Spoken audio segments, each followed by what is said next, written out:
montrer comment allumer un enfumoir sans risque. Et surtout ne pas faire brûler tout ce qu'il y a autour. Alors dans cette première séance de tuto, c'est Stéphanie qui n'a jamais allumé un enfumoir, donc comme tout débutant, qui va se tenter à cette expérience. On va déjà vous montrer les différents éléments qu'il faut pour un enfumoir. Alors, déjà la première chose, l'enfumoir. Donc il faut du foin bien sec.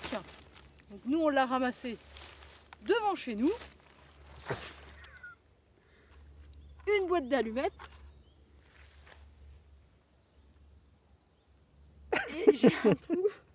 Ça s'appelle Un le lève-cadre. lève-cadre. Donc pour mélanger et gratter l'intérieur de l'enfumoir. C'est l'outil de l'apiculteur. Alors déjà première chose, on va vider l'enfumoir, les restes de l'enfumoir par rapport au la dernière séance. Donc Stéphanie va ouvrir l'enfumoir et le vider dans le seau pour vider le reste de l'enfumoir. Alors par contre, il faut toujours bien vous assurer qu'il soit bien éteint déjà. Donc il faut attendre quelques heures avant de le faire.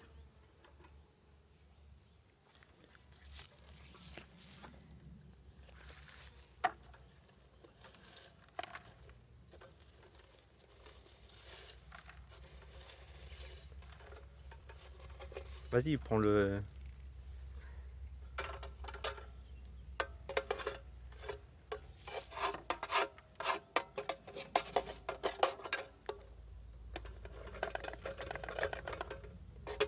Donc il est bien important de nettoyer le fond de l'enfumoir pour assurer une bonne ventilation des braises. Tiens, tu peux faire voir à l'intérieur. Voilà. Et donc maintenant,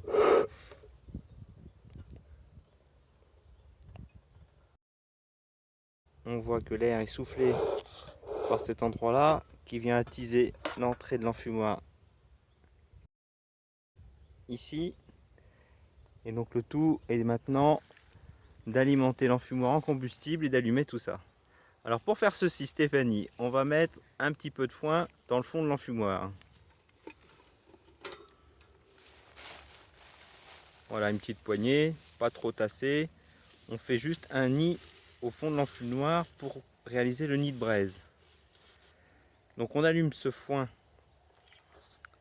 Oui. Donc je l'allume. Alors vous faites attention quand vous allumez de s'assurer qu'autour ça ne peut pas mettre le feu. Là on n'est pas dans un endroit super propice, mais on va bien faire attention. Et il vient de pleuvoir un petit peu ce matin. Donc on est sans danger. Donc là il ne faut pas hésiter à bien allumer. À attiser un petit peu si tu veux que ça prenne bien feu.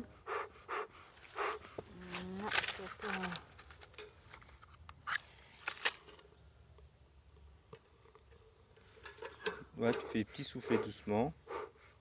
Voilà, faut bien que ça prenne feu.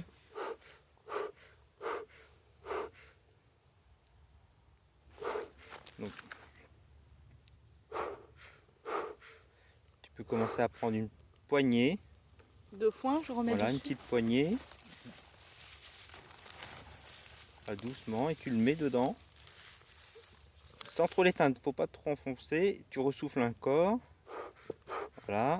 Et là, faut l'enfoncer un petit peu, pas trop fort parce que sinon tu vas étouffer les braises. Là, il faut attiser. Alors aussi un truc, c'est qu'il faut bien se mettre dans le sens du vent. Le sens du vent vient de par là, tu mets-toi par ici. Mets-toi au sol, c'était bien. Voilà, continue d'enfumer. Donc là, on est en train de créer le fameux lit de braise. Donc on voit qu'il y a de la fumée. Il n'y a pas de fumée sans feu.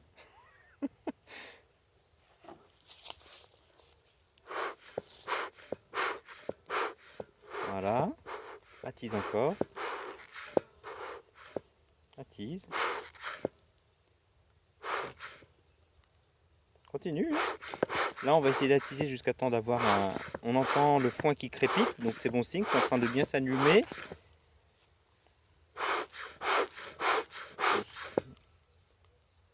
Là, on va préparer un autre truc de foin. qu'on va tasser un peu plus fort.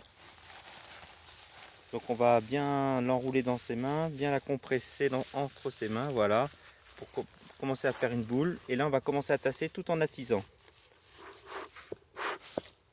Attise. Tu peux préparer une deuxième boule de foin. Il faut toujours attiser dans cette phase là pour pas que ça s'éteigne. Doucement, pas besoin de faire des gros... Voilà. Tu aurais dû le serrer un peu plus fort dans tes mains. Voilà. On fait une boule de foin. Et on enfonce tout ça. Tout en voilà, enfonce, tu peux tasser. Voilà. Je pense qu'il est allumé maintenant. Là surtout, il ne faut pas s'arrêter. Et chose très importante maintenant, on a allumé l'enfumoir, ça va dégager des fumées qui sont chaudes.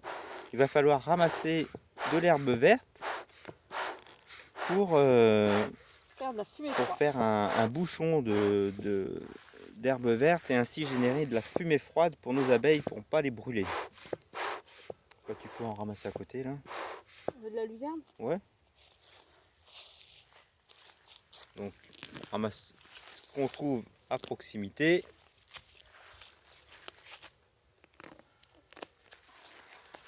Un peu plus.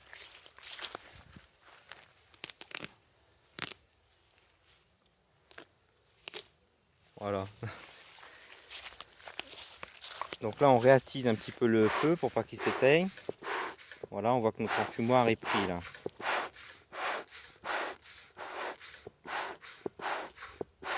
Voilà, tu peux mettre le tout, tu tasses bien le haut. Et je referme. Et on referme. C'est pas assez bien refermé là.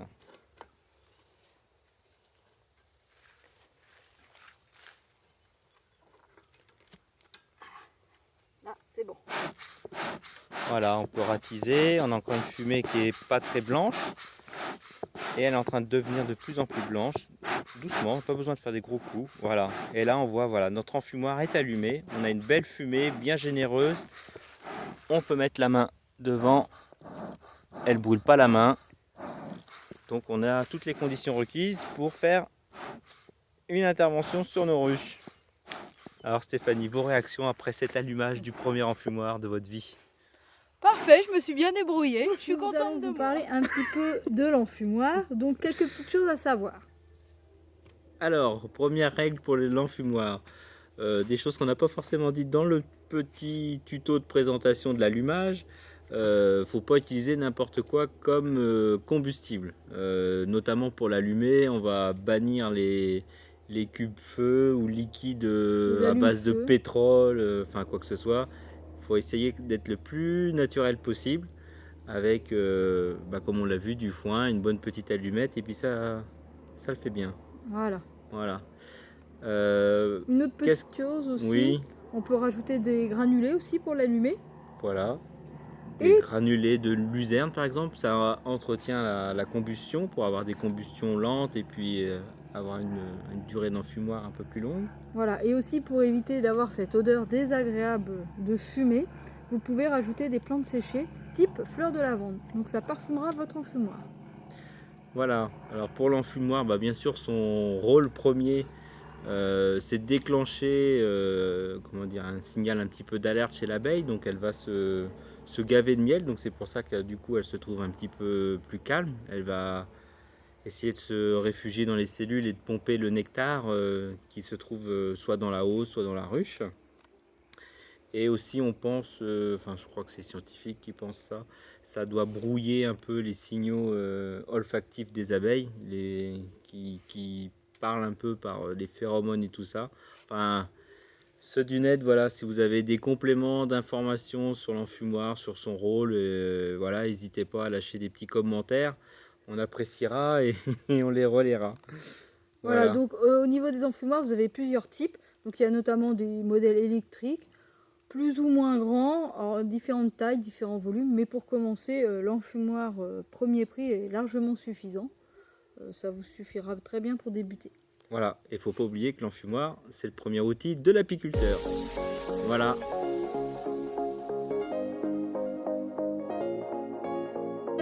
Steph. Donc aujourd'hui, nous allons vous parler de notre deuxième visite.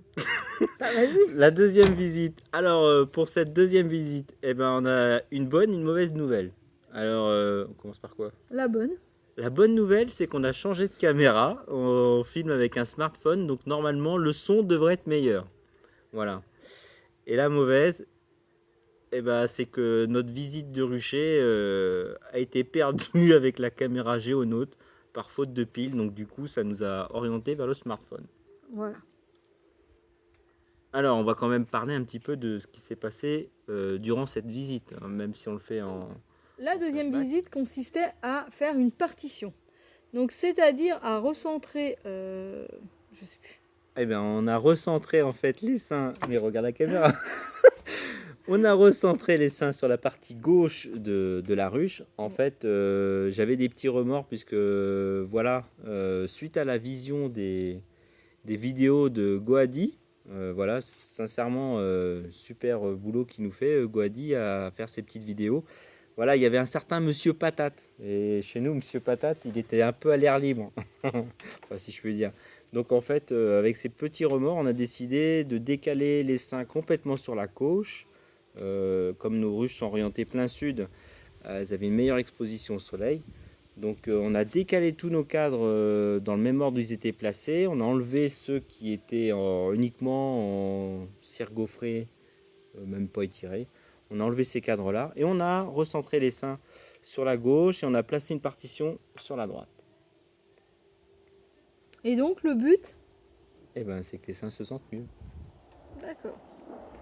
Mieux qu'il est, comme dit Goadi, comment il dit, la taille de l'appartement adaptée à Monsieur Patate. Ouais. Voilà. C'est important, Monsieur Patate. Les premières ruches donc, que l'on a nommées Maya et B-Movie, donc elles se portent bien. Globalement, elles ont un cadre de couvain en plus par ruche.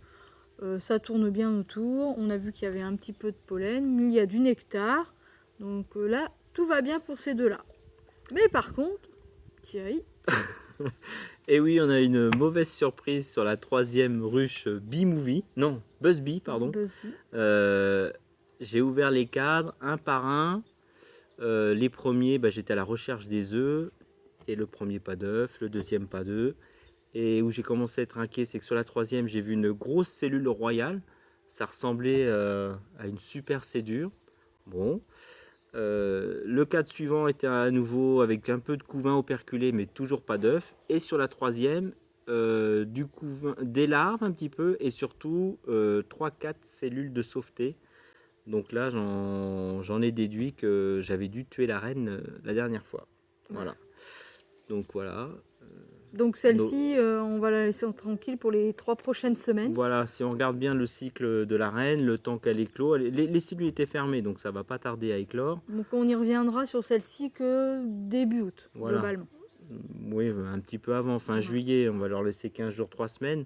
Le temps à la reine de rentrer en maturité sexuelle, d'aller se faire féconder, de se mettre à pondre et de vérifier surtout quand, voilà, autour de fin juillet, on devrait avoir les premiers œufs. Voilà.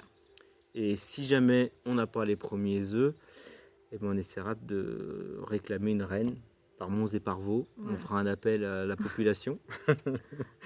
Voilà, donc on va suivre ça la fois prochaine en espérant qu'on aura la caméra. Voilà. Et on vous filmera cet épisode pour vous faire voir dans quel état a évolué la ruche. Voilà, donc on vous dit sans doute à la semaine prochaine sur notre chaîne Happy Steph. Alors, on vous remercie de nous avoir suivis sur Happy Steph et on vous dit à bientôt.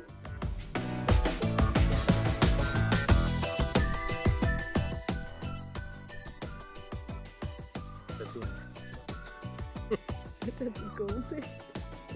Je commence comment? Bonne soirée à vous, merci à vous. Bonne soirée, gars. Ouais.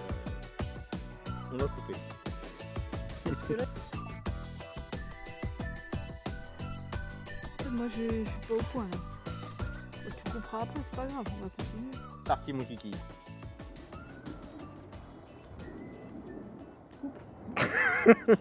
Ouais, tu couperas, mais après on va. Là, on va couper. Ouais, t'as encore. Après on peut faire plusieurs reprises. Hein. Bah, tu pourras couper, c'est pas grave. Bon. Après le prochain truc. Ouais. Et après, Faut faire, tu fais la présentation, tu le fais bien. Bonjour, bienvenue sur Happy Steph, machin. On va présenter la deuxième visite, machin. D'accord. Mais Hein, tu deuxième fais la- visite, il y avait un autre.